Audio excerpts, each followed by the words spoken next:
श्री स्वामी समर्थ.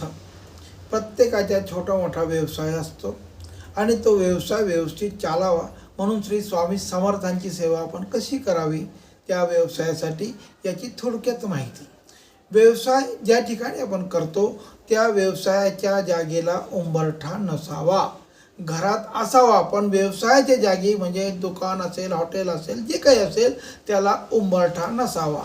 2, त्या दुकानामध्ये ईशान्य कोपऱ्याला आपली एक इष्टदेवता असते, त्या इष्टदेवतेचा फोटो ठेवावा.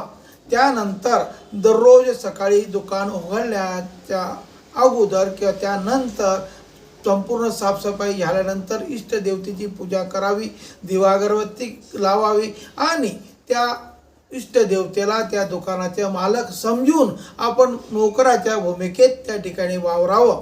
दिवसभर जे काही आपण उत्पन्न करू त्या उत्पन्नातून संध्याकाळी जेव्हा आपण दुकान बंद करू तेव्हा त्या आपल्या मालकाला म्हणजे इष्टदेवतेला आपल्या इच्छेनुसार रुपया, 2 रुपये, 5 रुपये, 10 रुपये, 100 रुपये त्या दिवशी आलेल्या उत्पन्नातून पैसे बाजूला काढावेत आणि त्या ठिकाणी मूर्ती किंवा देवघर जे काही तुम्ही ठेवलं असेल त्या ठिकाणी जमा करावं.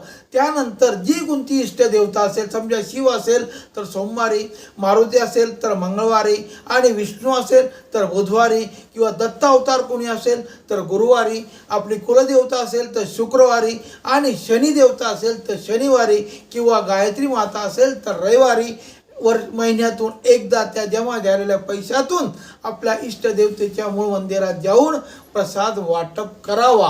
प्रत्यक्षात दुकानात आलेल्या भिकाऱ्यांना किंवा जो कोणी मागणारा असेल, फकीर असेल, ब्राह्मण असेल किंवा अजून कोण असेल त्याला रोख रक्कम न देता बिस्किटच्या पुडा, चहा किंवा जेवण, अन्नदान जर आपण केलं तर दिलेल्या पैशातला आपल्याला त्याचा जो काही उपयोग आहे तो 100% होतो. तुम्ही दिलेल्या पैशातून जर त्याने सिगरेट प्यायली, दारू प्यायला किंवा सिनेमा पाहिला तर तुमच्या त्या दान धर्मातून तुम्हाला कुठल्याही प्रकारचा फायदा होत नाही. म्हणून प्रत्येक दुकानदाराने आलेल्या भिकाऱ्याला किंवा जो कोणी फकीर असेल त्याला रोख रक्कम न देता अन्नदानातून त्याला आपला फायदा करून घेण्यासाठी अन्नदान करावं ही नम्र विनंती आहे.